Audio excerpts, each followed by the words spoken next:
In 1885, the second centenary of the foundation of the congregation was celebrated.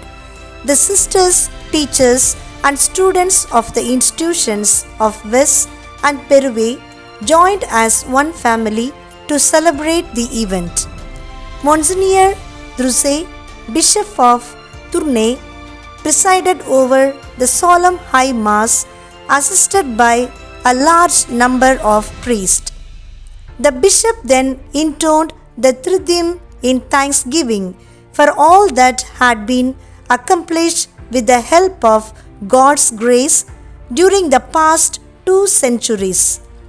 This day of thanksgiving renewed the courage of the sisters and increased their love for the congregation and their occasion.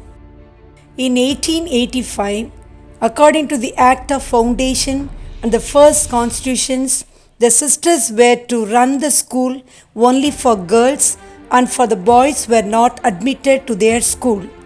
The sisters remained faithful to this principle for 200 years.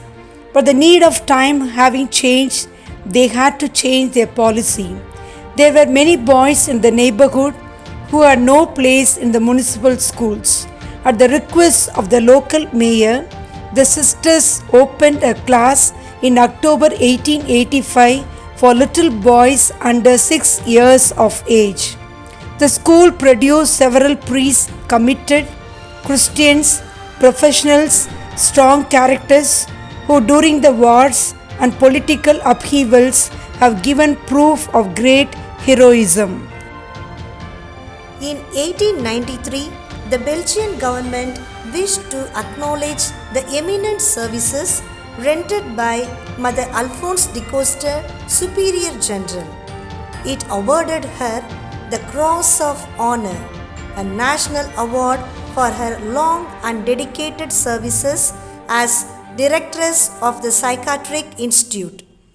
1896 was the 50th anniversary of Mother Alphonsa's appointment of Superior. This memorable day proved to be quite a religious one and full of gladness. The hearts of the daughters, overflowing with joy, availed themselves of these unique circumstances to express to such a well-beloved mother all the sentiments of veneration and of filial tenderness which her rare virtues and maternal solicitude inspired. In January 1897, a school of domestic science was opened in Peruve. The purpose of starting this school were to prepare themselves for their future life in the society as responsible housewives and Christian mother of families. At the request of Bishop Druse, a residential school for boys was opened in 1897. Psychiatric Institute, the third wing, is added to the building in order to separate the more violent patient. The government gave permission to admit for 5 patients.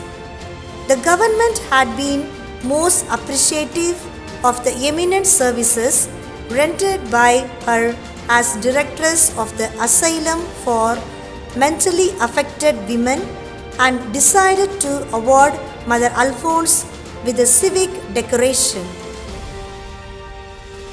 The brighter the light, the darker are the shadows.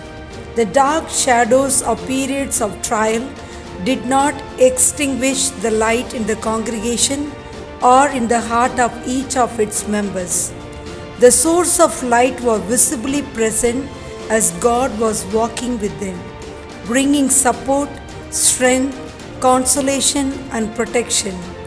It is in tribulation that faith is deepened and the soul is strengthened and the best in a person emerges.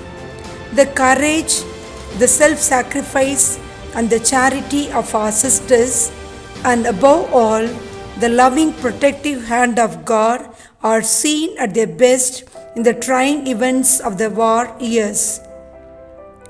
On August 2nd, 1914, the Belgian government received a request to let the German armies pass through their territory into France, but Belgium, wishing to remain neutral, refused. The Germans proceeded all the same to cross the frontier into Belgium, thus violating its neutrality. Belgium had no choice but to defend itself against the aggressor. What this war was to bring in its wake was difficult to predict. History would reveal it. We put all our trust in God and in His beloved Mother, and without ceasing, we invoked Saint Joseph and our holy guardian angels. Mother Jean Wiener immediately set about organizing everything for the safety of the sisters and of all the inmates, hiding in safe places the valuable documents and articles of the convent, the vestments, the sacred vessels of the chapel. She then transformed the day school into a temporary hospital to take care of the wounded soldiers, irrespective of nationality, friends and foe alike. The Lord's command, "Love your enemy," did not fall on rocky soil.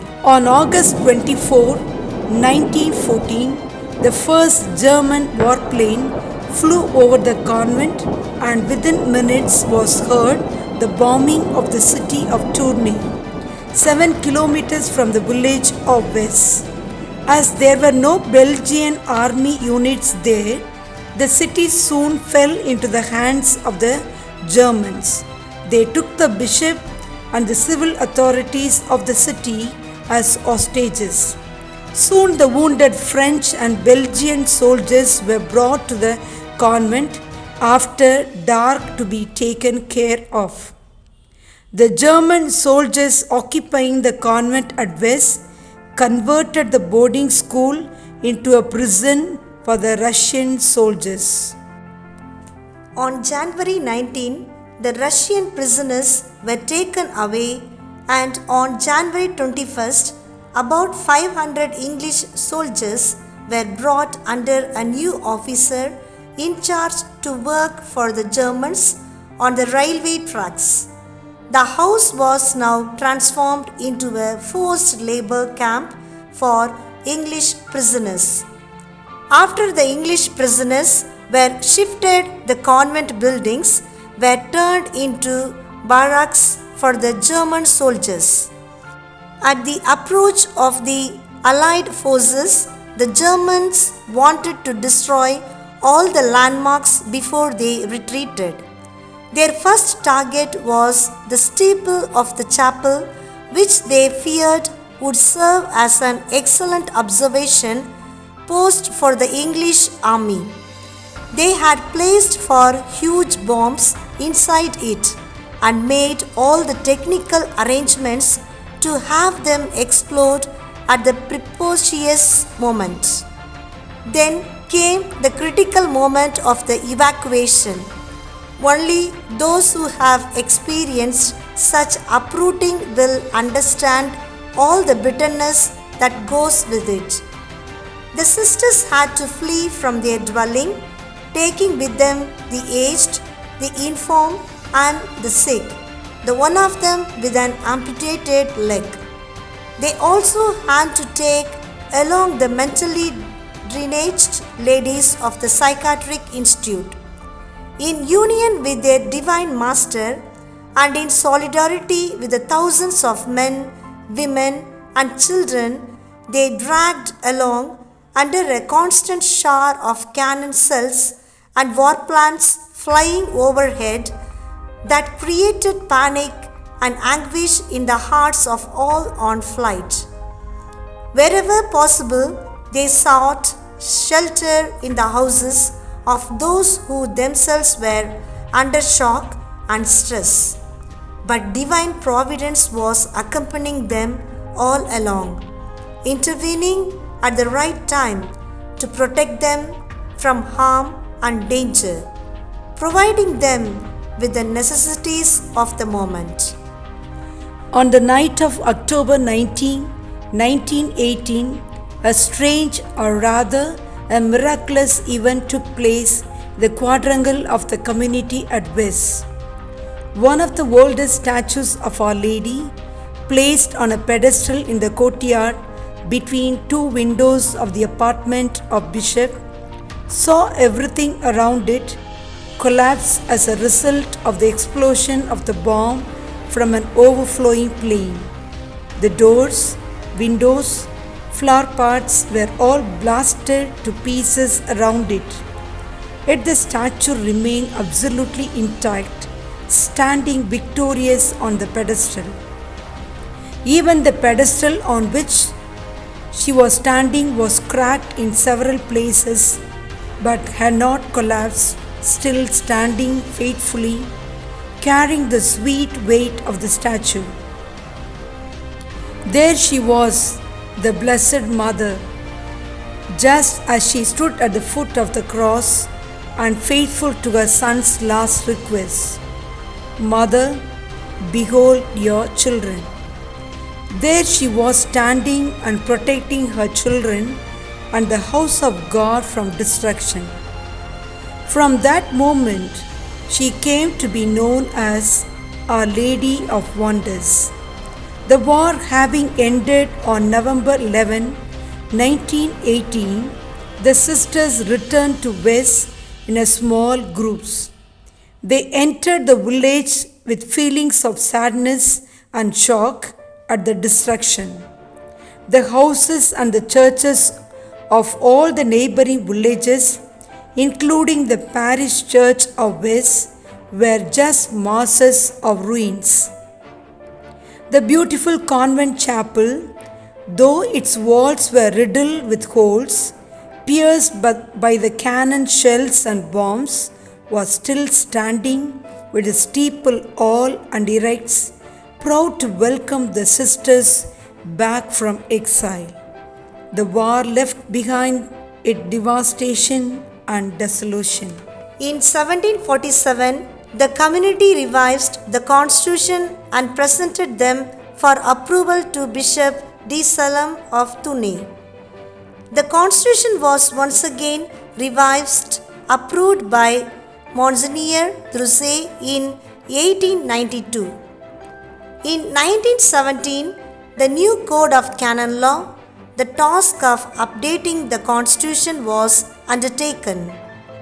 In 1920, after several years, Mother Jean Vianney, Superior General, finally got the constitution revised, updated and approved by Monsignor Crouet, Bishop of Thune. It was only in 1921 that the constitution was elaborated, incorporating all that tradition, the previous norms, the experiences and institutions of superiors had taught. All these were codified in the constitutions of 1921. At the close of the retreat, every sister received for the first time a copy of the rule book, which was referred to by them as the Golden Book, and this day was commemorated each year as the Feast of the Rule.